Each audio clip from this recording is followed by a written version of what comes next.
Hello, this is Steve Shaw for acrylicpouring.com, and today I'm going to do a pour for you that's a little darker than I normally do. A person that I teach with, her son Walter, is a recent college graduate. Congratulations, Walter, well done. But he's got a new apartment, a new place, and he needs some artwork for his walls. So he saw one of my paintings on my Etsy store, this nice little painting called A Dark Acrylic Explosion. And he said he really liked that, but he wanted something bigger. So we're gonna go bigger. And I'm gonna along the way, I'm gonna share with you a couple of secrets that I've learned just during the process of making a lot of pour paintings. So let's get started. As I said, he wanted something pretty big for his apartment. So the canvas that we're working on is pretty big. It's bigger than my pour box, which is underneath here, but this is 20 inches by 24 inches. So it's a good size canvas.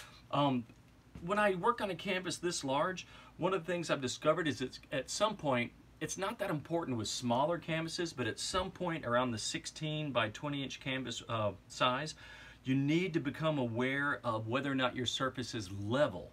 On a big one like this, if I set it down to rest, or if I want to leave it here on the workstation for a while, if it's tilted just a little bit, you know, the whole painting will ooze one way or the other. So I like to use a little level that I have, and I will simply place it on the top of the canvas. And right now my canvas is actually set on top of, oh, I'm not going to lift that up, but there is a pour box underneath here, and it's the size of my pour box, which is why you don't see the box.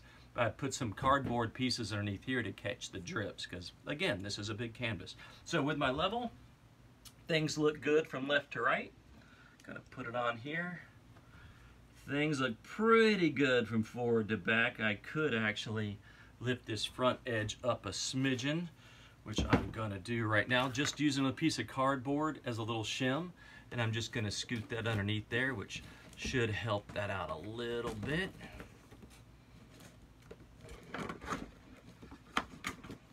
There we go. Okay, the colors that I'm going to be using are really simple. I've got black, white, some gray, a lighter blue, and then I've got a little bit of black that I've mixed, just it's a little bit thinner than the other black. But the black and the white I have been mixed from a base of NASCO bulk acrylic. I started using these a couple of months ago, and I've been really happy. They're really thick and rich, so you can add some water to them and thin them out nicely, and the color seems to hold together, and I recommend them. They look really good. So mixed up my black, and it's pretty thick. I'm gonna leave it nice and thick. My white I've made a little bit thinner, but it's still fairly thick.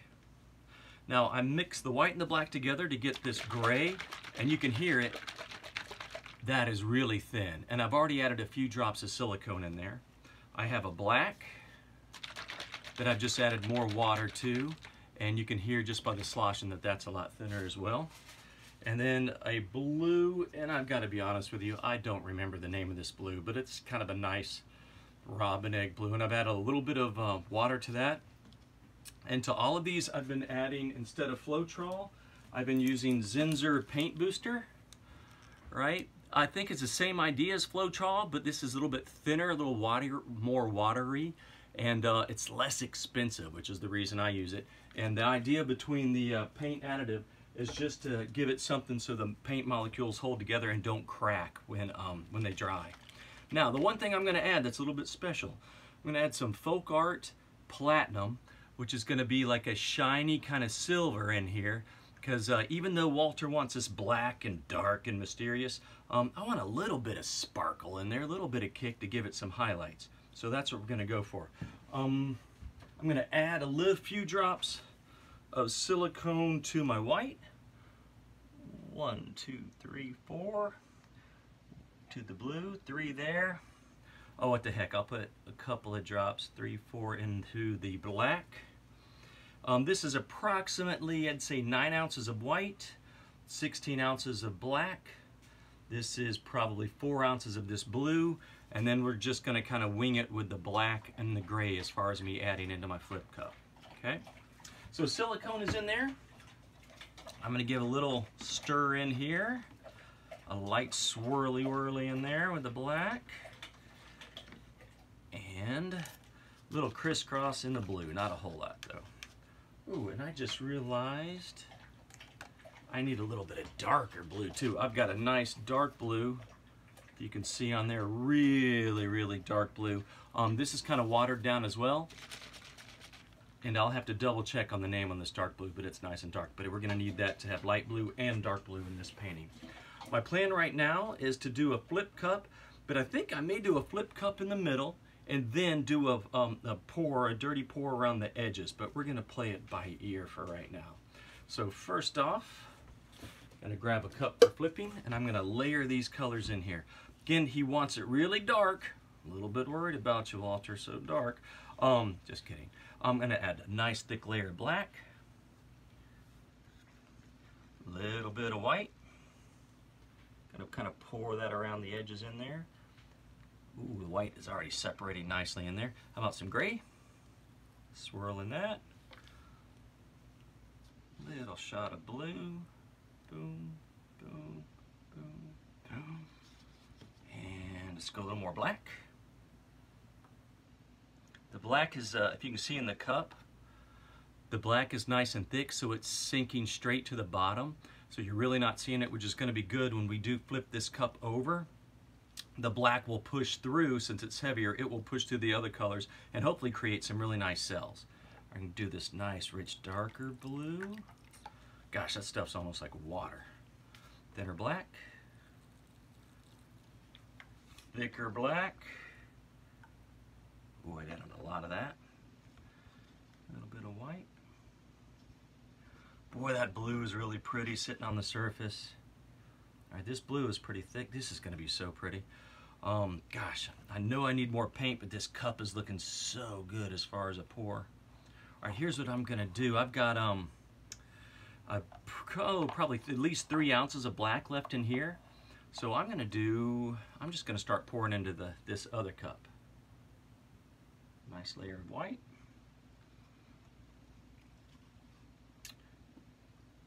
Tempted to keep adding the white, but again, I've got somebody that has a painting in mind of what they want. So it doesn't matter that much what I want. If they want it dark with some blues, subtle blues in there, that's my job. I want to make something that a client is going to love. All right, I'm adding this thinner black on top. A little bit here. I'm just gonna go somewhere on this one.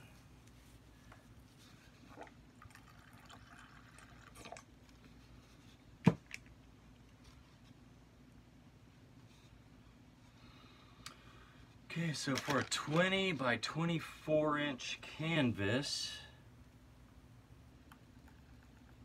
I have 14 for about 22 cups, 16-ounce cups that are almost full. So let's just see what happens on these. Wow, this is so much thinner. Okay, I think we have enough. If not, I have a little bit of some paints left over that we can do an additional cup to add. It's one crisscross. I'm not going to do much to that. I'm going to leave that one just like it is. So here's my idea. I'm going to move this cup out of the way, and then I'm going to take this cup, which was my first cup where I think the paint's a little bit thicker, and I'm going to use it as my flip cup. And then if I need to fill in around the edges out here, I'll use that other cup. All right, so here goes. Picking up my canvas, doing a flip.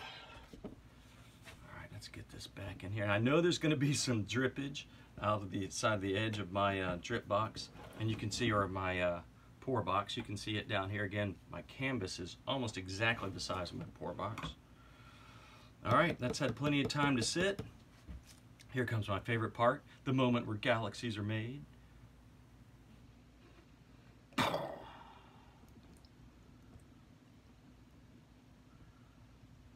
that is nice and dark. I'm gonna do this. Wow. I'm gonna lift this up for you a little bit.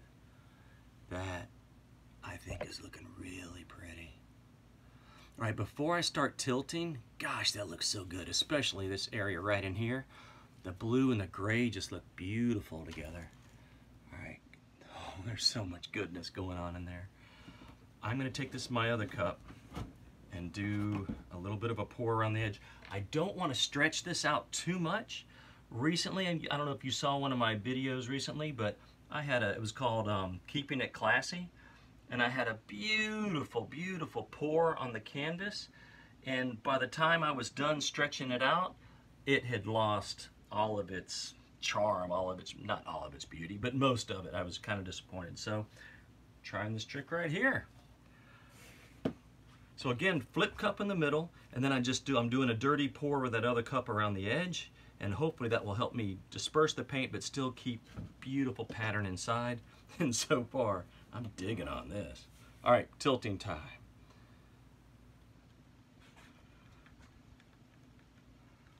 All right, just want to get good coverage. Okay, still got plenty of paint on here. I got to remember this was a really good amount for this painting.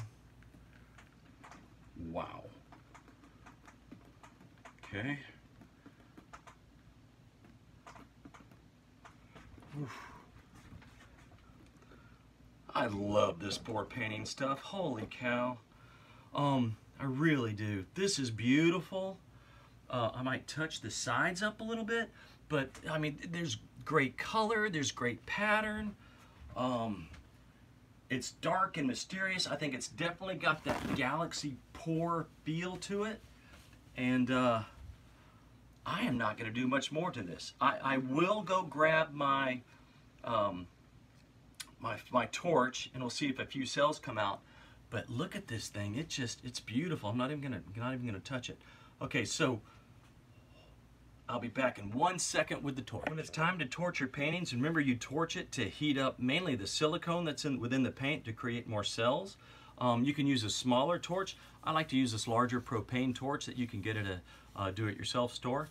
And just a moment ago I realized I never added any of my platinum, so sorry about that, platinum. But this is still so beautiful, we're fine. So let me see what happens when we put some heat to this bad boy. Broke up. Oh, that's pretty stuff in there. Oh, yeah.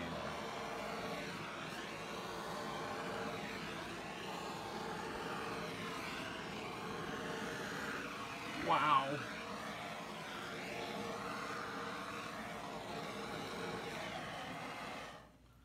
That did exactly what it's supposed to do. I love it when a plan comes together like that. I'm gonna pick up the camera and we're gonna go down here a little bit closer because this looks fantastic. Lots of little cells. Still pretty dark, but it's not too dark. And I hope that my client will like it. So hey, listen. Thank you very much for watching this video. Feel free to leave a comment down below. And if you like the content, please hit subscribe and give the video a thumbs up.